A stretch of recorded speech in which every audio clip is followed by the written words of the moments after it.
hadn't seen it in the summer, and then all of a sudden, boom, this crepe myrtle just out of nowhere just exploded with these blossoms. And as I started looking at this, quote unquote bush, I mean, it was like a tree. It was just so huge. I started realizing how carefully it had been pruned over the years. And here we go again, against the odds. It doesn't take a genius. Here are Mark and Mike. Ramsey! Marshall, wonderful to see you. I will apologize in advance for being an octave lower, or as you say, perhaps I will say you're welcome for being an octave lower. Oh, yeah. This is a smooth, James Earl Jones, Barry White, kind of a Darth Vader vibe to the voice. Very nice. You know that is a real thing. I took a speech writing class in college, or not speech writing, but a public speaking class, and she takes each of us out in the hallway after our first speech to give us our notes. Here's what you could work on. And so I go out in the hallway after my first speech. She's super complimentary. I mean, like just really complimentary, and talking about different things about it. And I look down at her paper, like she's trying to hold her notes, to her chest or whatever. And I happen to notice there's only one thing written on the entire pad of paper. It just said Tom Brokaw. That's it. That was it. Like there was no content, there was no style, no elocution. It was all just he's got a low voice. That guy's good. Anyway. Yeah. The wife says, when we're recording these, she goes, "Do you ever talk from across the house? All I can hear is Ramsey." I was like, yes, he has the great voice of the radio. This is why my wife won't let me talk at weddings. Like when the music's playing and I want to critique it, she's like, "Shut up." Yeah. Anyway, everyone can hear you. Speaking of nothing that we were just speaking of, we're on a really neat series that I'm enjoying immensely about having a culture of continuous improvement. As we've said, Seth Godin calls it being better at being better, making that your culture, that you're always improving. We had an episode talking about what that was like, what that looks like. We had an episode about having a vision for that. We had an episode about having values that align with that. We had an episode about really collecting all these ideas for improvement, something that you had a lot of experience with. And now it's time to finally do it. What are we going to do? We have to decide what we're going to prioritize. And so we've got this expression that we're using: use a filter, not a brick wall. Use a filter, not a brick wall. Do you want to talk about where we're going with that? Oh yeah. So yeah, as you were talking, I was just kind of just reflecting back on all the times, right? We did the exercise in the previous episode. We've done our one-on-ones, we're gathering ideas, Yep. We've had our group brainstorming sessions, we've got people bringing stuff, and now everybody's sitting there with this swimming pool full of ideas. Yeah. And everybody's just staring at it oh. Right. Oh no. What have we done? We can't do all this. Yeah, there's just too much. It's too much. Go back. Like we've gone too far. We just needed one idea that we could actually do. And so yeah, that and it's always fun, right? You're looking at them and they're just slightly overwhelmed. They're excited, but they have no idea where to start, which is perfectly normal. Yeah. Right. These ideas weren't given to you in any, prioritized or, systematic way. It was just, here's these things, big and small and hard and easy. And just, and some of them will never be done, and Yeah. some of them we should start doing this afternoon, Right. Nobody knows what to do. And so coming up with some sort of system, and you and I have, had a number of different systems over the years where we can get them to prioritize, and there's a neat little system for doing that, and it allows them to get started. Right, the paralysis of the analysis of all the ideas is abated, and we can begin to take action in a systematic way. So, and that's what I want to talk about today. Right, how do we prioritize these things? How do we decide what to work on, and maybe what never gets it's acted upon. Yeah, sometimes these ideas just need to sit there, and I think part of this is, you said a system, and I'll call it a plan. In fact, I'll share some slides around this if this works. Look at us with Uh, visual aids. Visual aids, absolutely. Man, So can you you're see so that? cool. Yes, I Is can. that working? Beautiful. So the idea here is that this is a system. It's not the system necessarily. So we're looking at sort of giving you some ideas around this concept, but this is, if you think about it, we've talked about a vision. This is where our organization is headed. This is where I'm personally headed. So I've got a vision. This is why I'm doing what I'm doing. The values play into that why, right? Like this is who we are. This is what I'm about. This is the stuff that turns our crank. It's part of our DNA. When we're authentically that, we're at our best. That's why we're doing what we're doing. And now we really want to fully talk about the how. So Mike, I offered to let you see these slides. True to your style, you said, run them. Let's see what happens. So you may have some thoughts and react to this, and frankly, you may hate it, but I know you won't tell me that until way too late. So I'm going to run them, and we'll see what happens. Um, Here's the first thought, and this is from the inspirational writer H. Jackson This Brown Jr. I'm sure you've seen this before. this is the most depressing quote on the Yeah, planet. All it right. is. This It is is. this defeats me every time I read it. Yeah. That's funny because that's after I read it with a group, I always say, "Thanks, Jackson Brown." Yeah. But yeah. So here's the quote: "Don't say you don't have enough time. You have exactly the same number of hours per day that were given to Helen Keller, Pasteur, Michelangelo, Mother Teresa, Leonardo da Vinci, Thomas Jefferson, and Albert Einstein." In other words, everybody has the same amount of time, right? Everybody has the same amount of time. Oh yeah. Um, And I'm a worthless worm. right. Yeah. Well, I've memorized the and I can repeat back the ingredients of a Big Mac backwards. That's what I did with my time. Right. Yeah. Mother Teresa was in the slums of India. Leonardo da Vinci was, doing. Yeah. Yeah. I could name the Backstreet Boys. uh, yeah, right. like It's what have I been doing? yeah, it is it's humbling to think about what people were willing to put their time in on. And in fact, if I could just turn the knife a little bit while it's still inside of you, this is a quote from Charles Hummel. He wrote he coined the phrase, I think, tyranny of the urgent, from his little book by that name. But this is the quote: "Several years ago, an experienced cotton mill manager said to me, 'Your greatest danger is letting the urgent things crowd out the important.' He didn't realize how hard his maxim hit. It often returns to haunt and rebuke me by raising the critical problem of priorities. It's about the priorities, letting the urgent things crowd out the important things because I haven't prioritized well enough to say that this is what I really should be about with the time that I have." Yeah, this has been talked about. Everybody who's written a book since then on time management or Yeah. prioritization has plagiarized Hmm. this particular quote.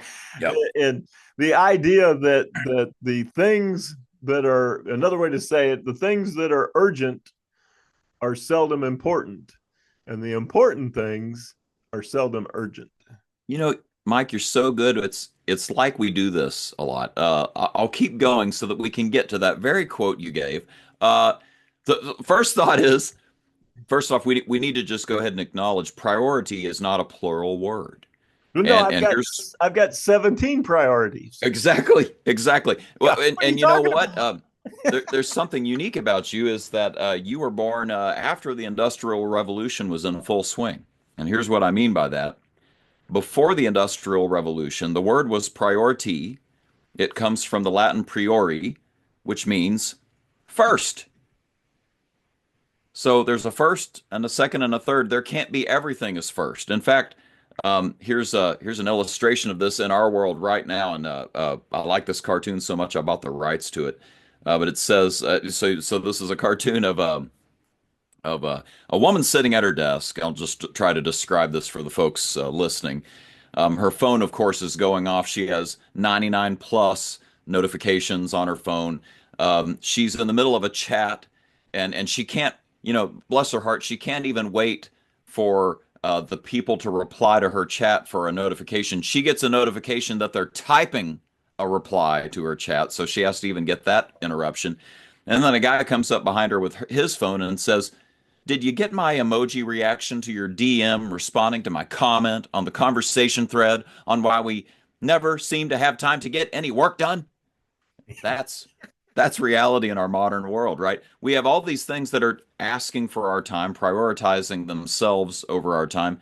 And our buddy Patrick Lencioni, I think one of the best writers we have on teamwork and business thought today, he says, "Look, if everything is important, then nothing is." This is part of the plot of The Incredibles, right? The villain in the original Incredibles movie wants to make everybody have superpowers because if everybody's super, nobody's special. Nobody's special. He wants to flatten everything. And this is what's really happening with our time. Some things need to be super in our lives, and there are other things that are trying to flatten that out and make those things just as important as everything else. Well, if everything's important, if everything's a priority, nothing is a priority. We're in trouble. Oh yeah. Well, and the fact that you can reference Lencioni and syndrome uh, all in the same slide, very impressive. Hey, both quality content and both obviously what I have done with my time, Yeah, like seen Incredibles too yeah. many times. But Certainly glad you were watching that movie and not curing cancer. right. Well, so let me throw one more into the mix, which is the four disciplines of execution, and we've both heard Chris McChesney speak about this. He's got this wonderful example of the moonshot. He says before JFK came along, there was this a document that NASA used to guide it that was, these paragraph long goals, and there were like 12 of them. And they all had lots of fancy words. We'll endeavor to work with our partners on atmospheric research and da, da, da. And JFK walks up to Congress in 61 and he says, "I believe that this nation should commit itself to achieving the goal before this decade is out of landing a man on the moon and returning him safely to the earth." Changed everything. That was a vision, right? We've talked about this. That's a vision that recalibrated everybody to say, okay, wait a minute, what's the priority? And if you read the vision, you can tell what the priorities are, right? We got to get propulsion to get us to the moon, navigation to land on the moon, and climate control so that we get a human being able to breathe oxygen and come all the way back home. That's what they worked on for a decade. And when did the moonshot successfully happen? 1969, before the decade was out, right? So, But small plug here for SMART goals, right? We're talking about something that's, specific, measurable, attainable, relevant, time-based. We covered that earlier. You can go back and watch our episode on SMART goals. You can watch in this series our episode on vision. But anyway, all of that to say, I'm getting to your quote from Eisenhower. What's important is seldom urgent. What is urgent is seldom important. man, it's I like feel good. I'm Thank you. channeling Ike. Yeah, that is so cool. For our young listeners, both of you, pop quiz right in the comments. Who was Dwight D. Eisenhower? No Googling. No Googling. Take your best guess. It's just so good, and it's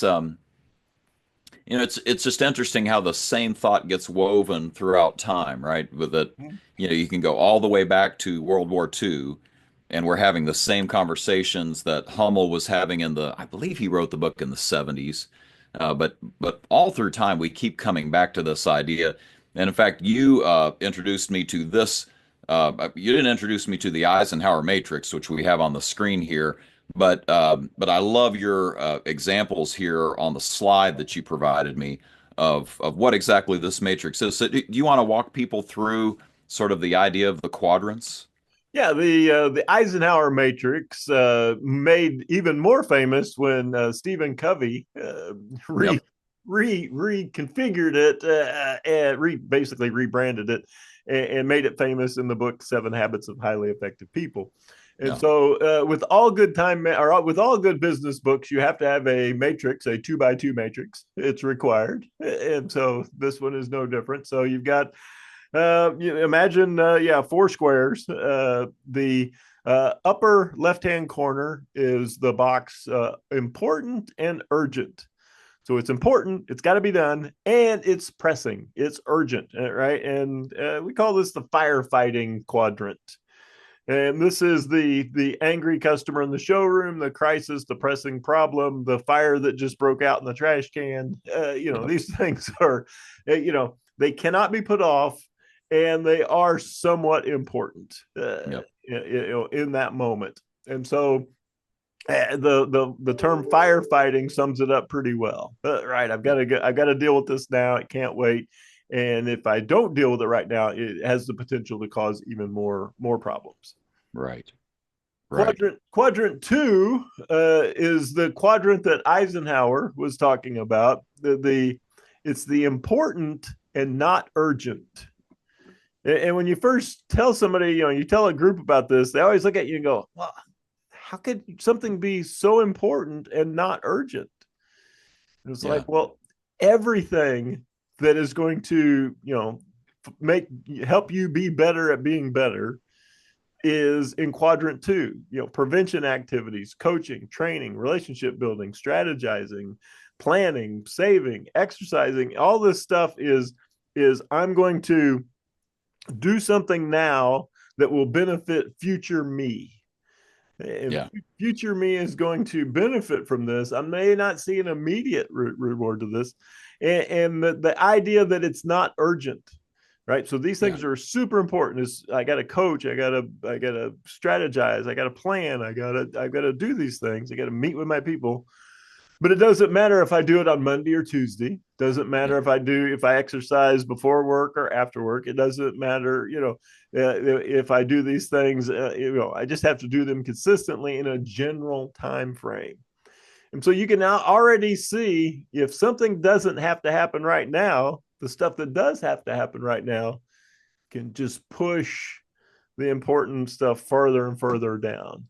Yeah. And That's if you don't mind me interrupting the the the issue, and this is something the four disciplines of execution talks about, is if I never ever touch anything in quadrant two, I could easily I could go on speed, stay up for 5 days straight, and fill up my time with urgent things or things that are not important. I could easily just Mhm. swallow every bit of my time with things that are the tyranny of the urgent, and never once touch the things that you and I know, or you and your business leadership know, are the things that are really what we need to conquer to get to the next level, the things that help us get better, to being better at being better. Yeah, and if you want to know, if you want to self-diagnose where Hmm. you're at, all you have to do is ask yourself, have you ever, at the end of the day, been driving home from work and muttered this phrase: I was busy the whole day and I didn't get anything done? Yep. I mean, Yep. everybody on the planet has had that day. It's like I didn't even have time for lunch today, and I got nothing accomplished. Yep. We've all said it, right? And so now okay, I spent most of my day in quadrant one. Yep. And when I say I got nothing accomplished, what I'm saying is I didn't get the important stuff done. I Yeah. didn't have that difficult conversation with so and so. I wasn't able to put my budget together. I wasn't able to plan what our marketing strategy was going to be. I wasn't all these important things. And so yeah, and that it comes out as I didn't get anything accomplished. Yeah. Now sometimes you're not even putting out fires. You're doing things that are urgent but not so important. You want to talk about that? Oh yeah, yeah. That's probably 90% of your emails right now. Yep. Right? If it's really important, right, people will text you or call you. So yeah, doing these activities that yeah wouldn't be there maybe had I spent more time in quadrant two. Yep. And so the idea of yeah, if I'd have done a little more planning or preparation, I might not have as many crisis problems, unexpected things popping up. Right. And then you hear that from people, right? So that brings us to quadrant three, not important and urgent. Yep. Like, wait a minute, it's Guilty. yeah, not important and urgent. Oh, the next episode of Matlock's coming on. I've got to Right. yeah, got to stop what I'm doing and watch that. Yeah, so I can watch where Mark gets his fashion sense. So the idea that yeah, meetings, uh, So, people popping in, interruptions, a lot of your email, just things that I got to do. It's scheduled that we do it. Not really sure how much value these things bring, but yeah. they're on the schedule, they're on the calendar, or they just pop up, and we've got to talk about it.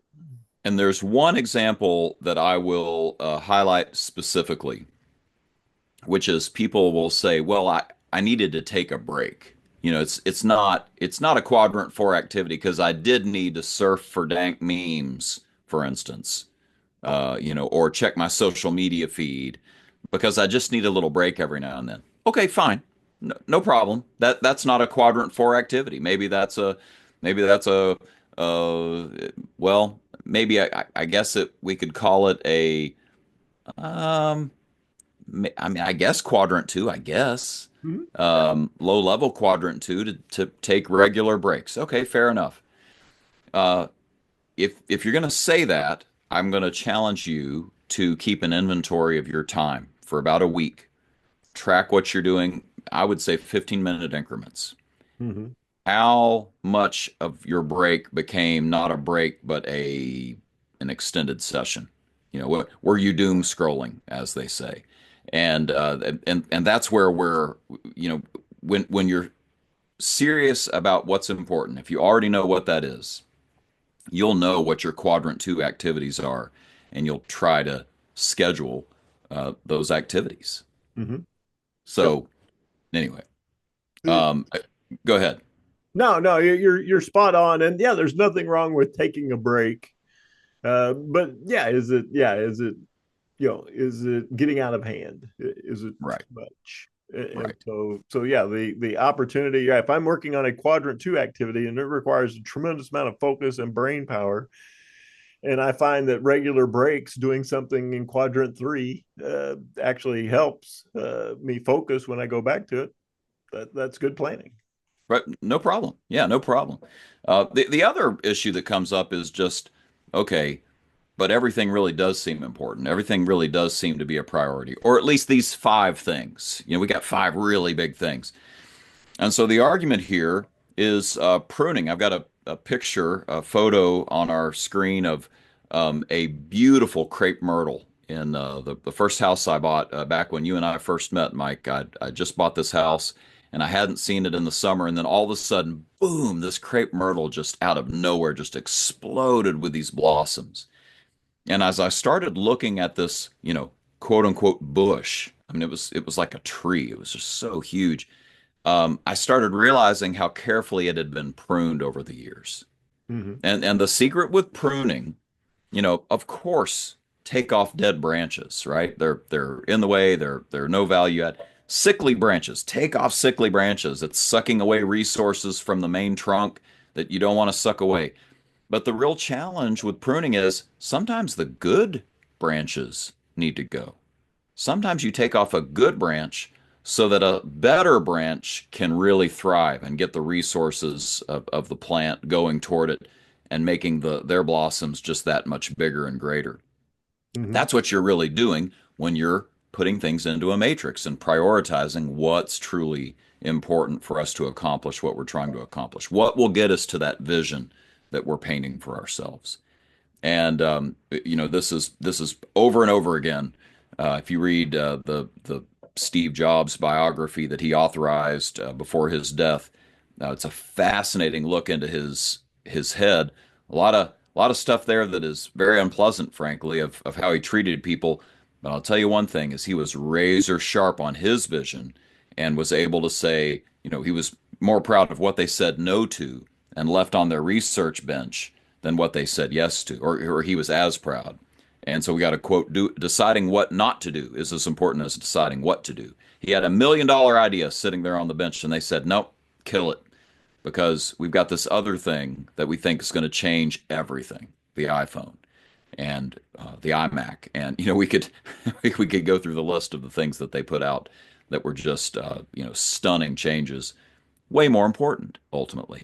They had to prune. They had to say no to some things. Um, if you're looking at this personally, one more quote, and this is from Abraham Lincoln. He says, Discipline is choosing between what you want now and what you want most." So if you're thinking about this for you personally, and maybe this applies to an organization as well, you have to personally decide, okay, I'm willing to say no to some things that are good in the short term so that I can say yes to some things that are great in the long term. So maybe I'll stop there. I've got a few ideas on some alternate methods, ways that you could decide what are those important things. But any other thoughts as we sort of leave the concept of the Eisenhower Matrix? You are on mute, Mike. I should tell you that. Sorry about that. Thank you. Just the idea of discipline, and yeah, I can forgo short-term gratification for future self, long-term benefit. Yeah. Right? Short-term gratification is, this bed is so warm, I just love laying in it. Yep. Long-term gratification is, if I would get out of this bed, go to the gym, 3 months from now, I would look better and feel better. Yep. So yeah, the idea that figuring out, right, is current me making decisions that aren't going to help future me. That's it. That is absolutely it. And I think we lie to ourselves. There's a famous Bible verse in Jeremiah that says, "The heart's deceitful above all things and beyond cure. Who can know it?" And I love that idea that, it's sort of like this rhetorical question: who can know it? Which means you have trouble knowing your own heart. Like you think what you think. And in reality, there's a little bit of self-deception going on. Well, I can't do that. Well, as our friend Pamela Cole has often told me, that's the story you're telling yourself. And if you'll decide what's important, right? If you'll buckle down and say, no, this is really it. It'll help if you'll go back to our previous episodes, think through your values, think through the vision you really think is worth achieving, and then come back to this episode and say, okay, I think I've got a little squarer look at it. But we got a lot of ideas. We started this episode talking about all these things we needed to filter to decide what we were going to do. So let me throw some down here. I've got a symbol of a turtle here, sort of the tortoise and the hare. Some of this is long term, right? So one is you could have another matrix: effort versus impact. Effort versus impact. Mm-hmm. You could set up a matrix saying what's going to be the least amount of effort with the biggest impact. Let's do those things first. I believe they're called low hanging fruit, Mike. Oh yeah, yeah. And by effort, right, how much time, how much resources, could be money or people, will be required to take action on the item that we gathered, right, in our be better at being better brainstorming and things like that. Yeah, So and then impact is, all right, so we've got a vision, we know where we want to go. So effort, right, how much time, money, and resources are we going to put forth? And then impact, how much is this going to move us towards the goal that we have? that's it. That's it. And I had a client I was working with recently who is trying to get more time back for his strategic planning and the things he needs to do at the leadership level.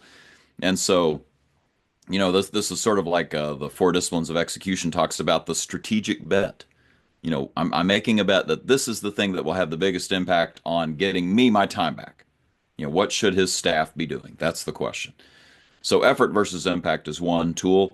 Another one is deciding on the strategic bet. I forgot that I made that a bullet, but you see the connection point here. Decide decide on the strategic bet. What is the thing, and this is from an organizational standpoint, what's the thing that if we execute on this activity, it's going to most lead us toward that vision. We've talked about this before. I've got a shoe store client, Soft Shoe. They're just awesome. They figured out that the best thing that they can do at the sales level is get people to stand on their scanning machine and get a foot measurement that is customized for both feet and talks about the pressure points and so on. That's the best way to make sure they're selling an appropriate shoe and insole or even sock for that particular client. That's the biggest bang for their buck. So guess what? They need to prioritize that in their sales process. They need to offer that measurement to everybody.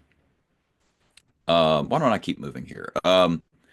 Here's another one. This is another way to filter this. What will you regret? In other words, as I think about the things I could be doing with my time, as I think about what our business could be about, that are quadrant two activities, um, what's the thing that if we don't do it will be the biggest regret 6 months from now, a year from now, et cetera. So measuring, what would be the biggest regret?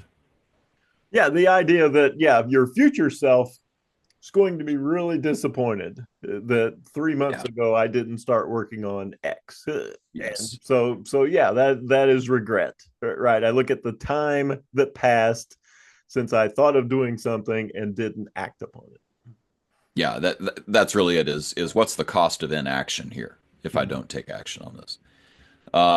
Another one, the 80/20 rule. So, here we've used 80/20 before in previous iterations, but the one I'm really thinking about here is there are things that they take maybe 20% of our time, but they provide 80% of our impact. It's something that is we know that this points us in the right direction. We know that this ensures that we don't have headaches later in the day or the week. These are the things that if we'll just prioritize doing them, it's going to lead to a better outcome later on. And again, this could be one of those genius ideas that came up from your front line saying, why don't we do this every day? Why don't we make sure we have a quick huddle so that we all know what's going on in our department and can handle the headaches coming our way? That sounds like a good continuous improvement. That sounds like a great way to get better at being better. Well, we got to do it, right? It's only going to take this much effort, but if we'll go through that, it's going to have 80% of the impact. So that's my thinking on 80/20 there. No, it makes perfect sense. And as you think about all the ideas you've gathered, Yeah. right, probably 20% of those are going to be the ones that are going to be high impact with the least amount of effort. Yeah. And another probably way to think about that is focusing on your bright spots. Mm-hmm. So maybe 20% of your staff are really high achievers, and you're tempted to spend, 80% of your effort on the folks that are not the high achievers and following up with people that are the problem children on staff. How about you invest and focus and work on scaling up and cloning all of those bright spots in your organization? Spend your time there and, A, they need it. It'll keep them engaged. B, you need it. It'll keep you energized and seeing some optimism. And C, it's probably the thing that unlocks the next level of performance for your team. So, one more technique I want to throw our way, and this I learned about from the world of project management, and it's the Moscow method. So, this comes from a prioritization technique from project management where tasks are categorized as must haves, should have, could have, or won't have, at least won't have for now. So must, should, could, won't, Moscow. That's where we get the phrase. So it's a quick way to sort ideas or tasks by their necessity or by their impact. So what you might do here is, have your audience label the to-do list. You've got all these ideas collected, this big backlog of ideas, and have them categorize them into one of these four. They have to give them only one of the four labels. So it's a must-have would tie directly to the why, the vision of the organization. Could haves, maybe we can defer that for a little bit uh, without any guilt, right? Because we know it's not a must, it's a could. So that's the idea. Must have, should have, could have, won't have. Just again, it's another flexible filter that kind of avoids the rigidity of this brick wall we were talking about early on. We want a filter, not a brick wall. We want to encourage these ideas to keep coming our way, but we want to prioritize them. So we're encouraging an intentional trade-off and keeping the big picture in sight. So that was the thinking on that one, Mike. Oh, that's pretty good. Yeah, the idea that once I start to label it, and then now I can see more clearly where we're aligned on our thoughts of which of these ideas to make us better we should act Yeah, upon. yeah, that's it. That's it. And maybe this is a good stopping point. I'm just sort of trying to wrap up the thoughts here. Great leaders set goals to accomplish their vision, right? To stay true to their values, but that's going to prioritize how they spend their money and their time. And that's what we're doing here. We're filtering the individual or the organization's ideas so that we really maximize what's truly important in accomplishing that vision. So, some thoughts for our listeners. We've got more thoughts coming in this series on creating a culture of continuous improvement, being better at being better. But for now, set a filter, not a brick wall. Definitely, definitely. Yeah. So yeah, take your list, look at it. What is low effort, high impact? Right. Those are your quick wins. Yep. Right. What is high effort, high impact? Well, that's what we need to talk about in the next episode. So, right, low effort, high impact. I could probably knock that out this afternoon, or I get Bob. He's really good at this. He's going to make sure that's happening. But yeah, high effort, high impact. It's going to take a lot of time. It's going to take a lot of money. It's going to take some resources, but we think it's worth it based upon our collective prioritization of the ideas that we've gathered. So now, how do we move forward with that particular effort? So stay tuned. More to come. More to come. It's going to get really fun. We've got some episodes that talk about some pretty specific instances that are I think going to be pretty universally applied. So looking forward to that. For now, we'll turn it over to a man who is the embodiment of continuous improvement. He was so continuously improving with us that without us asking, he submitted like 7 more recordings of him insulting us, introducing and exiting this program. So, without further ado, Mr. John Wolf. So go ahead and tweet that, or share it any other way you want. As always, there are no rights reserved, no trademarks, no copyrights. Share it if you want to. And join us next time on It Doesn't Take a Genius. That's good enough.